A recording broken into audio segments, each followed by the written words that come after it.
കയ്യിൽ ഒരു 5000 രൂപയുണ്ടെങ്കിൽ അത് വെച്ച് നമുക്കൊരു ഓപ്ഷൻ ട്രേഡിംഗ് സ്റ്റാർട്ട് ചെയ്യാൻ പറ്റുമോ? ഓപ്ഷൻ ട്രേഡിംഗ് സ്റ്റാർട്ട് ചെയ്ത് പഠിക്കാൻ എന്നോളം നമുക്ക് ചെയ്തു തുടങ്ങാൻ വേണ്ടിയിട്ട് പറ്റും. ഇപ്പം നിഫ്റ്റിയിലോ ഇല്ലെങ്കിൽ ബാങ്ക് നിഫ്റ്റിയോ പോലുള്ള ഇൻസ്ട്രുമെൻറ്റിൻ്റെ ഓപ്ഷൻസ് ഒക്കെ 5000 രൂപയൊക്കെ ഉണ്ടെങ്കിൽ നമുക്ക് ഒരു ലോട്ട് എടുത്ത് ചെയ്യാൻ വേണ്ടിയിട്ട് പറ്റും. പക്ഷേ നമുക്ക് 2, 3, 4, 5 ട്രേഡിൽ നഷ്ടം വന്നു കഴിഞ്ഞ് കഴിഞ്ഞാൽ ഇതിൻ്റെ ഉള്ളിൽ ഈ 5000 ചിലപ്പോൾ 3000, 2000 ഒക്കെ ആയിട്ട് കുറയാനുമുള്ള സാധ്യതയുണ്ട്. അപ്പം 2000 രൂപ വെച്ച് നമുക്ക് ട്രേഡ് എടുക്കാൻ പറ്റത്തില്ല. എപ്പോഴും മിനിമം ഒരു 5000 രൂപ അക്കൗണ്ടിൽ നമ്മൾ മെയിൻറ്റെയിൻ ചെയ്യേണ്ടി വരും നഷ്ടം വന്നാലും. എന്നാൽ പോലും പഠിക്കണം എന്നുള്ള രീതിയിൽ ചിന്തിച്ച് വരുന്ന ഒരാൾക്ക് ഒരു ലോട്ട് ട്രേഡ് ചെയ്യാൻ വേണ്ടിയിട്ട് ഒരു 5000 റുപ്പീസ് ഒക്കെ മതിയാവും. പുതിയതായി ഇതിനകത്തേക്ക് കടന്നു വരുന്ന ആളുകൾ നിഫ്റ്റി, ബാങ്ക് നിഫ്റ്റി എന്നീ മേഖലയിൽ ട്രേഡിംഗ് നടത്തുമ്പോൾ ശ്രദ്ധിക്കേണ്ട കാര്യങ്ങൾ എന്തൊക്കെയാണ്, എന്തുകൊണ്ട്? ഒന്നാമത്തത് ഇപ്പം നിഫ്റ്റിയിലും ബാങ്ക് നിഫ്റ്റിയിലും നമുക്ക് ട്രേഡ് ചെയ്യുന്നത് ഓപ്ഷൻ ട്രേഡിംഗ് ആണ്. ഓപ്ഷൻ ട്രേഡിംഗ് എന്ന് പറഞ്ഞാൽ അതൊരു ലീവറേജ്ഡ് പ്രൊഡക്റ്റ് ആണ്. അപ്പം നമ്മൾ വളരെ ചെറിയ ക്യാപിറ്റൽ കൊണ്ട് ഇറങ്ങിയാൽ പോലും നമുക്കുണ്ടാകുന്ന നഷ്ടം പെർസെൻറ്റേജ് വൈസ് വളരെ വലുതായിരിക്കും. ഒരു 5000 രൂപ ക്യാപിറ്റൽ ഒരാൾക്ക് ഒരു 1000 രൂപ നഷ്ടം വന്നാൽ ക്യാപിറ്റലിൻ്റെ 20% ആണ് ലോസ് വരുന്നത്. അപ്പം അതുകൊണ്ട് തന്നെ നിങ്ങളിപ്പോൾ ഒരു 1,00,000 രൂപയ്ക്ക് ട്രേഡ് ചെയ്ത് കഴിഞ്ഞാൽ ചിലപ്പോൾ ഇതേപോലെ തന്നെ 20% നിങ്ങൾക്ക് നഷ്ടം വരാം. 10,000, 20,000 രൂപയൊക്കെ നഷ്ടം വരാം. 10 ലക്ഷം രൂപയ്ക്കാണ് നിങ്ങൾ ട്രേഡ് ചെയ്തതെന്നുണ്ടെങ്കിൽ ചിലപ്പോൾ 1,00,000 രൂപയോ 2 ലക്ഷം രൂപയോ നിങ്ങൾക്ക് ഒരു ദിവസം ലാഭവും നഷ്ടവും വരാം. അതുകൊണ്ട് വളരെ ഹൈ വോളറ്റൈലാണ്, വളരെ വലിയ ലാഭവും നഷ്ടവും വരാം. അതുകൊണ്ട് തന്നെ ചെറിയ ക്യാപിറ്റലിൽ സ്റ്റാർട്ട് ചെയ്യുക. നമ്മൾ പഠിക്കുവാണ്. ഒരു തുടക്കക്കാരനെ സംബന്ധിച്ചിടത്തോളം ഇതൊക്കെ ഒരു പഠിക്കുന്നൊരു ഭാഗമാണ്, എല്ലാം എക്സ്പീരിയൻസ് ചെയ്യുന്നൊരു സമയമാണ്. അപ്പോൾ ആ ഒരു സമയത്ത് നിങ്ങൾ വലിയ ക്യാപിറ്റൽ ഇറക്കി കഴിഞ്ഞ് കഴിഞ്ഞാൽ ഈ പറഞ്ഞ പോലെ തന്നെ വലിയ നഷ്ടം വരും. വലിയ നഷ്ടം വരുമ്പോൾ നമുക്ക് ഫിനാൻഷ്യലി വരുന്ന നഷ്ടത്തെക്കാൾ ഉപരി നമുക്ക് ഈ ഒരു ഫീൽഡിൽ നിൽക്കാനുള്ള നമ്മുടെ കോൺഫിഡൻസിനെ അത് വളരെ വലിയ രീതിയിൽ ബാധിക്കും. പിന്നെ നമുക്ക് വീണ്ടും അത് ചെയ്യാൻ ചിലപ്പോൾ അത്രയും കോൺഫിഡൻസ് ഉണ്ടാകണമെന്നില്ല, വീണ്ടും പഠിക്കാൻ ചിലപ്പോൾ മോട്ടിവേഷൻ ഉണ്ടാകണമെന്നില്ല, നമ്മൾ ചിലപ്പോൾ ഫീൽഡ് വിട്ടിട്ട് പോവാം. ഇല്ലെങ്കിൽ പിന്നെ നമ്മളൊരു പ്യുവർ ഗ്യാംബ്ലറായിട്ട് മാറും. എൻ്റെ 2 ലക്ഷം പോയി, നാളെ നമ്മൾ പഠിച്ച് ചെയ്യാനുള്ള മൈൻഡ് സെറ്റ് ഉണ്ടാവില്ല. പകരം എങ്ങനെയും കണ്ണും പൂട്ടി എടുത്തിട്ടാണെങ്കിലും മുഴുവൻ പൈസ ഇൻവെസ്റ്റ് ചെയ്തിട്ടാണെങ്കിൽ ആ പൈസ തിരിച്ചു പിടിക്കണം എന്നുള്ളൊരു മൈൻഡ് സെറ്റിലൊക്കെ ട്രേഡ് ചെയ്ത് തുടങ്ങും. അത് നമ്മളുടെ മൊത്തത്തിലുള്ള ഒരു സൈക്കോളജീനെ ബാധിക്കും. അതുകൊണ്ട് വളരെ ചെറിയൊരു എമൗണ്ടിൽ പഠിക്കാൻ എന്നോളം സ്റ്റാർട്ട് ചെയ്യുക. അതുപോലെ കേൾക്കുന്ന ഒന്നാണ് സീറോ ഓർ ഹീറോ ട്രേഡിംഗ്. അത് സാധാരണക്കാർക്ക് എത്രത്തോളം ഉപകാരമാണ്? നമ്മൾ അതിനകത്തേക്ക് ഇറങ്ങി ട്രേഡ് ചെയ്തിട്ടുണ്ടെങ്കിൽ എങ്ങനെയായിരിക്കും ബാധിക്കുക? സാധാരണക്കാർക്ക് തീർത്തും സ്യൂട്ടബിൾ ആയിട്ടുള്ളൊരു കാര്യമല്ല അത്. പക്ഷേ അല്ല, തീർത്തും അല്ല. കാരണം ഒരു 10%, 5% മാത്രം വിന്നിങ് പ്രോബബിലിറ്റി ഉള്ളൊരു മെത്തേഡാണത്. സ്പെഷ്യലി എക്സ്പയറിയുടെ ഒക്കെയാണ് ഇത്തരത്തിലുള്ള ട്രേഡിംഗ് സ്റ്റൈലുകൾ ചെയ്യുന്നത്. 5 രൂപയുള്ള ഓപ്ഷൻസ് 50 രൂപയും 100 രൂപ വരെയൊക്കെ പോകാറുണ്ട്. അതും ഈ പറഞ്ഞ പോലെ തന്നെ നമ്മൾ 100 തവണ ചെയ്യുമ്പോൾ 10 തവണ ചെയ്യുമ്പോൾ 1, 2 തവണ, ഒരു തവണയായിരിക്കും ചിലപ്പം സക്സസ് ആകുക. 50 തവണ ചെയ്ത് കഴിഞ്ഞാൽ ചിലപ്പം 5 തവണയോ 6 തവണയോ ആയിരിക്കും സക്സസ് ആകുക. അപ്പം ഒരിക്കലും സാധാരണക്കാർക്ക് അത് സൈക്കോളജിക്കലി കണ്ടിന്യൂസ് 10 ട്രേഡ് 20 ട്രേഡ് എടുത്തിട്ടും കണ്ടിന്യൂസ് പൈസ പോയിക്കൊണ്ടിരിക്കുമ്പോൾ അവരുടെ ഇമോഷൻസ് അത് കൺട്രോൾ ചെയ്യാൻ ഭയങ്കര ബുദ്ധിമുട്ടായിരിക്കും. അതുകൊണ്ട് സാധാരണക്കാർക്ക് തീർത്തും സ്യൂട്ടബിൾ അല്ല. പക്ഷെ ഒരു പ്രോഫിറ്റബിൾ ആയിട്ടുള്ള ട്രേഡറാണ്, വേറെ ഏതെങ്കിലും ട്രേഡിംഗ് സ്റ്റൈലിൽ അവർ നല്ല രീതിയിൽ പ്രോഫിറ്റ് ഉണ്ടാക്കുന്നുണ്ടെങ്കിൽ അവരുടെ ക്യാപിറ്റലിൻ്റെ വളരെ ചെറിയൊരു പെർസെൻറ്റേജ് ഒക്കെ യൂസ് ചെയ്തുകൊണ്ട് ഇത്തരത്തിലുള്ള ട്രേഡിംഗ് സ്റ്റൈലുകൾ ട്രൈ ചെയ്യുന്നതിൽ തെറ്റില്ല. കാരണം അവർക്ക് ഓൾറെഡി വേറെ സ്ഥലത്ത് വലിയ പ്രോഫിറ്റ് ഉണ്ടാക്കുന്നുണ്ട്. ഇപ്പോൾ ഒരു മാസം 1 ലക്ഷം രൂപ വേറെ സ്ഥലത്ത് ട്രേഡ് ചെയ്തുണ്ടാക്കി, അതിൻ്റെ ഉള്ളിൽ ഒരു 5000 രൂപയോ 2000 രൂപയ്ക്കോ 3000 രൂപയ്ക്കോ മാസത്തിലോ 2 ആഴ്ചയിലോ ഒരിക്കലോ നമുക്ക് ഇത്തരത്തിലുള്ള ട്രേഡ് ശ്രമിക്കുന്നതിൽ തെറ്റില്ല. ഓപ്ഷൻ ബൈയിങ് ആണോ അതോ സെല്ലിംഗ് ആണോ ഒരു മികച്ച തീരുമാനം തുടക്കക്കാരനെ സംബന്ധിച്ചിടത്തോളം? രണ്ടിനും അതിൻ്റേതായിട്ടുള്ള റിസ്ക് ഉണ്ട്. കുറെ കൂടി നമുക്ക് വിന്നിങ് പ്രോബബിലിറ്റി കൂടുതലുള്ളത് ഓപ്ഷൻ സെല്ലിംഗ് ആണ്. വിന്നിങ് പ്രോബബിലിറ്റി കൂടുതലുള്ളത് കൊണ്ട് തന്നെ നമുക്ക് കുറെ കൂടി സൈക്കോളജി ബെറ്റർ ആയിട്ട് നമുക്ക് കൺട്രോൾ ചെയ്യാൻ പറ്റുന്നതും സെല്ലിങ്ങിലാണ്. അപ്പം കറക്റ്റായി സ്റ്റോപ്പ് ലോസ് അല്ലെങ്കിൽ കറക്റ്റായി റിസ്ക് മാനേജ് ചെയ്യുന്ന ഒരാളെ സംബന്ധിച്ചിടത്തോളം ഏറ്റവും നല്ലത് തുടക്കക്കാർക്ക് ഓപ്ഷൻ സെല്ലിങ് തന്നെയാണ്. പക്ഷേ റിസ്ക് കറക്റ്റായിട്ട് മാനേജ് ചെയ്യാൻ അറിയണം, കറക്റ്റായി ഹെഡ്ജ് ചെയ്യാൻ അറിയണം. ഇല്ലെങ്കിൽ ഏതെങ്കിലും ഒരു വലിയ ഇവൻറ്റ് വരുവാണെന്നുണ്ടെങ്കിൽ നമുക്ക് വലിയ നഷ്ടം, നമ്മൾ പയ്യെ കുറച്ചായിട്ടുണ്ടാക്കിയ പ്രോഫിറ്റിനേക്കാളൊക്കെ ഒത്തിരി വലിയ നഷ്ടം നമുക്ക് വരാനുള്ള സാധ്യതയുണ്ട് സെല്ലിങ്ങിൽ. ചാർട്ടുകൾ നോക്കുമ്പം ഒരു തുടക്കക്കാരൻ പഠിക്കേണ്ട കാര്യങ്ങൾ എന്തൊക്കെയാണ്? ബേസിക്കായിട്ട് ട്രെൻഡ് മനസ്സിലാക്കുക. ഒരു സ്റ്റോക്ക് ഏത് ട്രെൻഡിലാണെന്ന് മനസ്സിലാക്കുക. ഇപ്പം നമുക്ക് ട്രെൻഡ് മനസ്സിലാക്കിയാൽ മാത്രമാണ് നമുക്ക് ആ ഒരു ട്രെൻഡിൽ ട്രേഡ് എടുക്കാൻ പറ്റുള്ളൂ. ഡൗൺ ട്രെൻഡിലുള്ള ഒരു ഇൻസ്ട്രുമെൻറ്റിൽ കൊണ്ടുപോയി നമ്മൾ ബുള്ളിഷ് ട്രേഡ് എടുത്തു കഴിഞ്ഞാൽ സക്സസ് ആകത്തില്ല. ഒരു അപ് ട്രെൻഡിലുള്ളൊരു സ്റ്റോക്കിൽ കൊണ്ടുപോയി നമ്മൾ ഷോർട്ട് ട്രേഡ് എടുത്തു കഴിഞ്ഞ് കഴിഞ്ഞാലും നമുക്കത് വർക്കാകത്തില്ല. അതുകൊണ്ട് നമുക്ക് ട്രെൻഡ് മനസ്സിലാക്കുക, എങ്കിൽ മാത്രമാണ് നമുക്ക് ആ ഒരു സൈഡിൽ നന്നായിട്ട് ട്രേഡ് എടുക്കാൻ വേണ്ടിയിട്ട് പറ്റത്തുള്ളൂ. രണ്ടാമത്തത് അതിൻ്റെ ഉള്ളിലെ പാറ്റേൺസ്, ഇല്ലെങ്കിൽ അതിൻ്റെ ഉള്ളിൽ ഇപ്പോൾ പ്രധാനമായിട്ടും നമുക്കൊരു സ്റ്റോക്ക് അപ് ട്രെൻഡിൽ ആയതുകൊണ്ട് മാത്രം ട്രേഡ് എടുക്കാൻ പറ്റത്തില്ല. നമുക്കതിനൊരു ട്രേഡ് ലൊക്കേഷൻ എന്ന് പറയുന്ന ഒരു കൺസെപ്റ്റ് ഉണ്ട്. ഒന്നെങ്കിൽ ഒരു പാറ്റേൺ, ഇല്ലെങ്കിൽ നമ്മളുടെ ഒരു സ്ട്രാറ്റജി പ്രകാരമുള്ള ഒരു ചെറിയ റിസ്കിൽ വളരെ റിവാർഡ് കിട്ടാൻ സാധ്യതയുള്ള ഒരു പോയിന്റ്. ആ ഒരു ട്രേഡ് ലൊക്കേഷൻസും കൂടി മനസ്സിലാക്കാൻ വേണ്ടിയിട്ട് നമുക്ക് പറ്റണം. നിലവിലെ മാർക്കറ്റ് സാഹചര്യത്തിൽ ഒരു നിക്ഷേപകൻ ശ്രദ്ധിക്കേണ്ട കാര്യങ്ങൾ എന്തൊക്കെയാണ്? നിലവിൽ ആക്ച്വലി മാർക്കറ്റ് കഴിഞ്ഞ് 1.5-2 വർഷമായിട്ട് സൈഡ് വേസിലാണുള്ളത്. കാര്യമായിട്ടുള്ള റിട്ടേൺ ഒന്നും ഇൻവെസ്റ്റേഴ്സിന് കൊടുത്തിട്ടില്ല. അതുകൊണ്ട് തന്നെ വരുന്ന വർഷങ്ങളിൽ ഒരു 27-28 അല്ലെങ്കിൽ 26-27-28 ഈ ഒരു 3 വർഷത്തിൽ മാർക്കറ്റിൽ വളരെ വലിയ രീതിയിലുള്ള ഒരു റാലി എക്സ്പെക്ട് ചെയ്യുന്നുണ്ട്. പേഴ്സണലി ഞാനും പിന്നെ നമ്മൾ അനലിസ്റ്റുകളുടെ ഇൻ്റർവ്യൂസ് ആയാലും കാണുമ്പോൾ അങ്ങനെയാണ് മനസ്സിലാകുന്നത്. അപ്പോൾ ഒരു ഇൻവെസ്റ്ററെ സംബന്ധിച്ചിടത്തോളം നല്ലൊരു ഇൻവെസ്റ്റ്മെൻറ്റ് ഒരു സ്റ്റേജിലാണ് നമ്മളിപ്പോൾ നിൽക്കുന്നത്. അതുകൊണ്ട് തന്നെ നമ്മളുടെ റിസ്ക് മനസ്സിലാക്കി മാക്സിമം ഈ ഒരു സാഹചര്യത്തിൽ ഇൻവെസ്റ്റ് ചെയ്യുക. നിങ്ങൾക്ക് ഇൻഡിവിജ്വൽ സ്റ്റോക്കുകളുടെ പൊട്ടൻഷ്യൽ മനസ്സിലാക്കാൻ അറിയത്തില്ലെങ്കിൽ മ്യൂച്വൽ ഫണ്ടിൽ ഇൻവെസ്റ്റ് ചെയ്യുക. അല്ലെങ്കിൽ നിങ്ങളുടെ ഒരു 70-80% മ്യൂച്വൽ ഫണ്ടിൽ ഇൻവെസ്റ്റ് ചെയ്തിട്ട് 20% മാത്രം സ്റ്റോക്കിലോട്ട് മാറ്റി വെക്കുക. പിന്നെ നമ്മൾ ഇൻവെസ്റ്റ് ചെയ്യുന്ന ഒരു തുക അടുത്ത 5 വർഷത്തേക്കോ 6 വർഷത്തേക്കോ നമുക്ക് ഒരാവശ്യത്തിനും വേണ്ടാത്ത ഒരു എമൗണ്ട് ആയിരിക്കണം.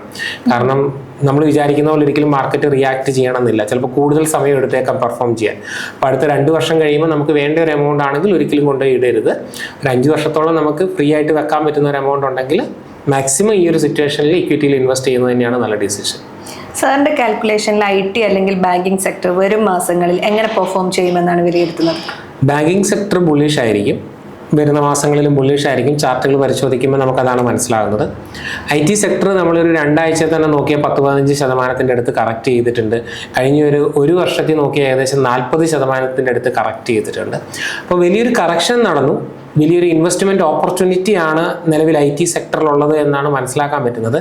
പക്ഷെ വരുന്ന മാസങ്ങളിൽ പെർഫോം ചെയ്യാനുള്ള സാധ്യത വളരെ കുറവാണ്. ഞാൻ ഈ പറഞ്ഞ പോലെ തന്നെ അതിൻ്റെ ട്രെൻഡ് ഇപ്പോൾ ഡൗൺ സൈഡാണ്.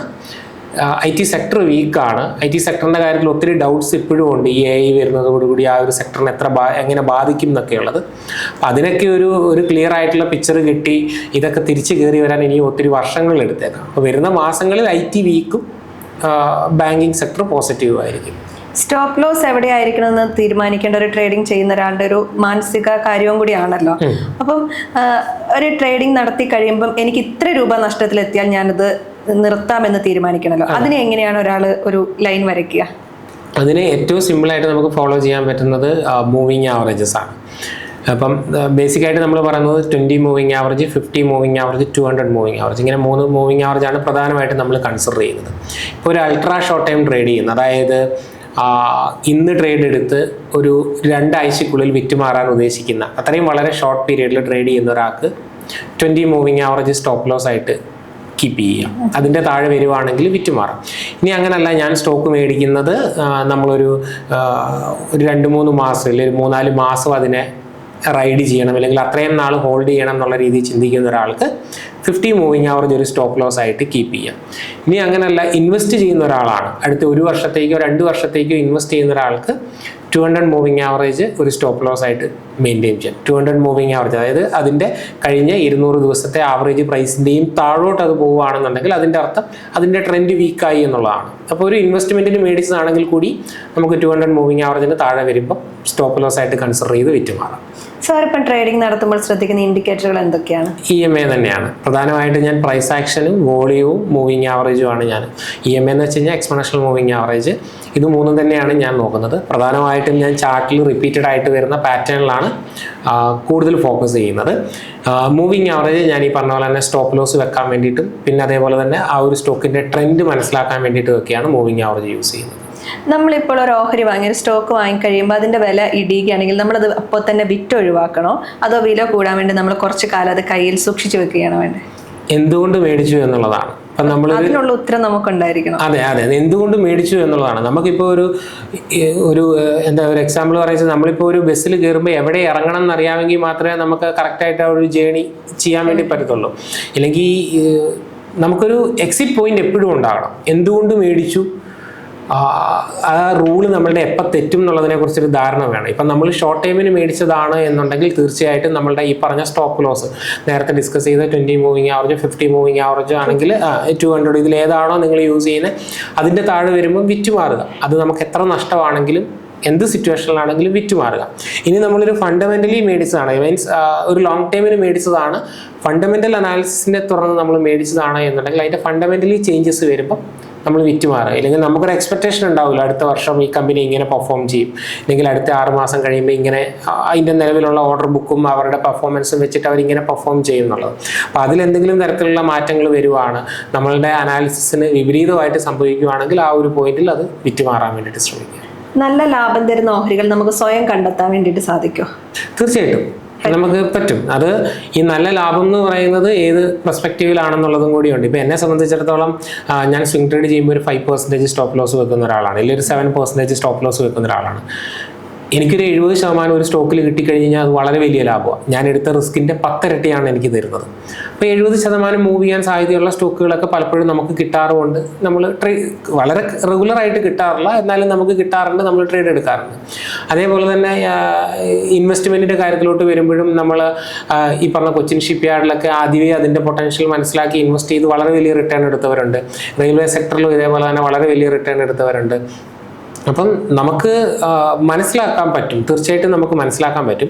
പക്ഷേ എല്ലാത്തിൻ്റെയും പിന്നിൽ നമുക്കൊരു എക്സ്പീരിയൻസും ഒരു സ്റ്റഡിയും ആവശ്യമാണ്. നമുക്കൊരു എക്സ്പീരിയൻസും ഇല്ല, നമ്മൾ ആ ഒരു കമ്പനിയെക്കുറിച്ച് തീരെ പഠിച്ചിട്ടില്ല എന്നുണ്ടെങ്കിൽ ഒരിക്കലും നമുക്ക് ആ ഒരു കമ്പനിയുടെ പൊട്ടൻഷ്യൽ മനസ്സിലാക്കാൻ വേണ്ടിയിട്ട് സാധിക്കത്തില്ല. ഇപ്പൊ സാറിന്റെ വീഡിയോ ഒക്കെ കണ്ട് ഇൻവെസ്റ്റ് ചെയ്യുന്ന ആളുകളുണ്ടാവും, അല്ലെങ്കിൽ ട്രേഡിങ്ങിലേക്ക് വരാൻ ആഗ്രഹിക്കുന്ന ആളുകളൊക്കെ ഉണ്ടാവുമല്ലോ. അപ്പൊ മാർക്കറ്റ് ഇടിയുന്ന സമയത്ത് അവർ ഭയങ്കര പാനിക് ആവുമല്ലോ. അപ്പൊ അവരോട് എന്താണ് പറയാനുള്ളത്? എന്ത് ചെയ്യണം ഈ കാര്യത്തിൽ? മനസമാധാനത്തോടെ ഉറങ്ങാൻ നിങ്ങൾ ഇക്കാര്യങ്ങൾ ചെയ്യാൻ പറഞ്ഞാൽ? ഓക്കെ, ഇപ്പം അതിനൊരു വലിയ രീതിയിൽ പറയുവാണെന്നുണ്ടെങ്കിൽ മനസമാധാനത്തോടെ ഉറങ്ങണം എന്നുണ്ടെങ്കിൽ നമ്മൾ എല്ലായിടത്തും ഡൈവേഴ്സിഫൈ ചെയ്യണം. അതായത് നമ്മളുടെ കയ്യിലെ മുഴുവൻ ഇൻവെസ്റ്റ്മെന്റ് ആയിരിക്കരുത് സ്റ്റോക്ക് മാർക്കറ്റിൽ നമ്മൾ കൊണ്ടുപോയി ഇടേണ്ടത്. നമ്മളുടെ ടോട്ടൽ നമ്മൾക്കുള്ള സേവിങ്സിൻ്റെ ഇത്ര % നമ്മൾ FD ഇടണം, ഇത്ര % നമ്മൾ മ്യൂച്വൽ ഫണ്ടിൽ ഇടണം, ചെറിയൊരു % ഡയറക്റ്റ് ഇക്വിറ്റിയിൽ കൊടുക്കണം, ചെറിയൊരു % വേറെ തരത്തിലുള്ള റിയൽ എസ്റ്റേറ്റ് ഇൻവെസ്റ്റ്മെൻറ്റിലോട്ട് പോകണം, കുറച്ച് നമ്മൾ ഡെറ്റ് ഫണ്ടിലോട്ട് കൊടുക്കണം. ഇങ്ങനെ വളരെ വലിയ രീതിയിൽ നമ്മൾ ഡൈവേഴ്സിഫൈ ചെയ്തതാണെങ്കിൽ അതിൻ്റെ ഉള്ളിൽ വളരെ ചെറിയൊരു ഭാഗമായിട്ടുള്ള ഈ സ്റ്റോക്കുകൾ വീഴുമ്പോൾ നമ്മൾ പാനിക് ആകത്തില്ല. ഇനി ഇത്തരത്തിലുള്ള ഇൻവെസ്റ്റ്മെൻറ്റുകളൊന്നും നമ്മൾ ചെയ്യുന്നില്ല, പകരം നമ്മൾ ഡയറക്റ്റ് സ്റ്റോക്ക് മാർക്കറ്റിൽ മാത്രമേ ഇൻവെസ്റ്റ് ചെയ്യുന്നുള്ളൂ എന്നുണ്ടെങ്കിൽ നിങ്ങൾക്ക് ഏറ്റവും ബെസ്റ്റ് ETF ആണ്. നിങ്ങളുടെ മുഴുവൻ സേവിങ് കൊണ്ടുപോയി നിങ്ങൾ ഇൻഡിവിജ്വൽ സ്റ്റോക്കുകളിൽ ഇട്ടിട്ട് മാർക്കറ്റ് വീഴുമ്പോൾ പാനിക് ആകാതിരിക്കാൻ ഏറ്റവും ബെസ്റ്റ് എന്ന് പറയുന്നത് ETF-ൽ നിക്ഷേപിക്കുക. ETF എന്ന് പറയുന്നത് ഒരു ഇൻഡെക്സിൻ്റെയോ കൊമോഡിറ്റീൻ്റെയോ സെയിം ആണ് വരുന്നത്. അതുകൊണ്ട് തന്നെ ഏത് ഇൻഡെക്സ് ആണെങ്കിലും ഇന്നല്ലെങ്കിൽ നാളെ തിരിച്ചു കയറും ഈ പ്രശ്നങ്ങൾ തീരുമ്പോൾ. അതുകൊണ്ട് തന്നെ നമ്മൾ ഇൻവെസ്റ്റ് ചെയ്തിട്ടുള്ള ETF-കൾ താഴോട്ട് വരുമ്പോൾ നമുക്കതൊരു ഓപ്പർച്യൂണിറ്റിയാണ്. നമുക്ക് ഒരു തരത്തിൽ പാനിക് ആകണ്ട, പകരം അതൊരു ഓപ്പർച്യൂണിറ്റി ആയിട്ട് കണക്കാക്കി നമ്മൾ കൂടുതൽ ഇൻവെസ്റ്റ് ചെയ്യുക. മാർക്കറ്റ് തിരിച്ചു കയറുമ്പോൾ നമുക്ക് പ്രോഫിറ്റ് എടുക്കാൻ വേണ്ടിയിട്ട് വരും. ഇപ്പോൾ ഈ ലാസ്റ്റ് ടൈം അത് തന്നെയാണ് ചെയ്തിട്ടുള്ളത്. ഇല്ലെങ്കിൽ നമ്മളുടെ കമ്മ്യൂണിറ്റിയിലായാലും ഇല്ലെങ്കിൽ നമ്മളുടെ അണ്ടറിൽ കോഴ്സ് എടുത്തിട്ടുള്ളവരെയൊക്കെ നമ്മൾ ഗൈഡ് ചെയ്തിട്ടുള്ളത് അങ്ങനെയാണ്. യുദ്ധം വന്നു, പ്രശ്നങ്ങൾ വന്നു, ട്രംപിൻ്റെ ഇഷ്യൂസ് ഉണ്ടായി, മാർക്കറ്റ് വീണു. എല്ലാവരോടും പറ്റുന്നത്ര ക്യാപിറ്റലിൻ്റെ ഇൻവെസ്റ്റ് ചെയ്തുകൊണ്ട് ETF അക്യുമുലേറ്റ് ചെയ്യുക, മിഡ് ക്യാപ്പ് സ്മോൾ ക്യാപ്പ് ഒക്കെ അക്യുമുലേറ്റ് ചെയ്യുക. ഇപ്പോൾ കഴിഞ്ഞ ഒരു 2-3 ആഴ്ച കൊണ്ട് തന്നെ 10-15% സ്മോൾ ക്യാപ്പ് റിക്കവറായി, എല്ലാവരുടെയും പോർട്ട്ഫോളിയോ പ്രോഫിറ്റിലോട്ട് വന്നു. അപ്പം ഇൻഡിവിജ്വൽ സ്റ്റോക്കുകളിൽ നിങ്ങൾക്ക് അറിവില്ലെങ്കിൽ ETF-ൽ നിക്ഷേപിക്കുക. മാർക്കറ്റിൽ കറക്ഷൻ വരുമ്പോൾ ഒരിക്കലും നിങ്ങൾ പാനിക് ആകത്തില്ല.